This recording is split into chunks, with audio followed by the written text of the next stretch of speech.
লাখ লাখ মানুষের অংশগ্রহণে খালেদা জিয়ার জানাজা সম্পূর্ণ।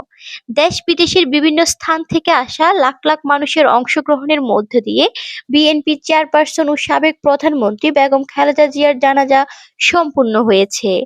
বুধবার বিকেল ৩টায় রাজধানীর মানিক মিয়া এভিনিউয়ে জানাজার ইমামতি করেন জাতীয় মসজিদ বায়তুল মোকাররমের খতিব মুফতি মোহাম্মদ আব্দুল মালেক। প্রধান উপদেষ্টা ডক্টর মোহাম্মদ ইউনূস খালেদা জিয়ার বড় ছেলে বিএনপির ভারপ্রাপ্ত চেয়ারম্যান তারেক রহমান, সরকারের বিভিন্ন মন্ত্রণালয়ের উপদেষ্টা, প্রধান বিচারপতি, তিন বাহিনীর প্রধান, দেশি-বিদেশি রাজনীতিক, কূটনৈতিক ব্যক্তি ছাড়াও লাখ লাখ মানুষ জানাজায় অংশ নেন। দেশের ইতিহাসে এটাই সর্ববৃহৎ জানাজা বলে ধারণা করা হচ্ছে। জাতীয় সংসদ ভবনের মাঠ, মানিক মিয়া এভিনিউ থেকে শুরু করে বিজয় সরণি, আগারগাঁও, পুরাতন বাণিজ্য মেলার মাঠ, আসাদ গেট, আড়ং মোড়, মিরপুর রোড, সুবহানবাগ, ফার্মগেট, কারওয়ান বাজার, জাহাঙ্গীর গেট এলাকা থেকে জানাজায় অংশ নেন মানুষ। রাস্তায় মানুষের জনস্রোত থাকায় এসব এলাকায় ভবনগুলোর ছাদেও লোকজনকে জানাজার নামাজ আদায় করতে দেখা গেছে।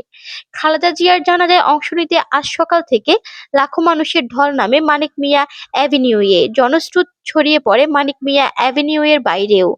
শুধু তাই নয়, উড়াল সড়কও বন্ধ হয় জনস্রোতে।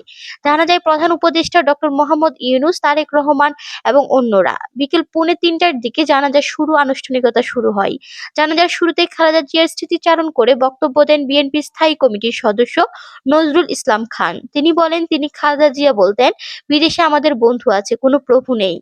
তিনি বলেন, খালেদা জিয়া জনগণের কল্যাণে একের পর এক গ্রহণ করেছেন যুগান্তকারী সব কর্মসূচি। তার পরিকল্পনায় উন্নয়ন ও সমৃদ্ধি অর্জনের পর বাংলাদেশ বিশ্বে পরিচিত পেয়েছিল ইমার্জিং টাইগার হিসাবে। সংক্ষিপ্ত বক্তব্যে তারেক রহমান বলেন, আমি মরহুমা খালেদা জিয়ার বড় সন্তান তারেক রহমান। মরহুমা বেগম খালেদা জিয়া জীবিত থাকা অবস্থায় যদি আপনাদের কারো কাছ থেকে যদি ঋণ নিয়ে থাকেন, দয়া করে আমার সঙ্গে যোগাযোগ করবেন। আমি সেটা পরিশোধের ব্যবস্থা করব ইনশাল্লাহ। একই সঙ্গে তিনি জীবিত থাকা অবস্থায় উনার কোনো ব্যবহারে, কোনো কথায় যদি কেউ আঘাত পেয়ে থাকেন, তাহলে মরহুমার পক্ষ থেকে আমি আপনাদের কাছে ক্ষমা প্রার্থী। দোয়া করবেন আল্লাহ তাআলা যেন তাকে বেহেশতে দান করেন।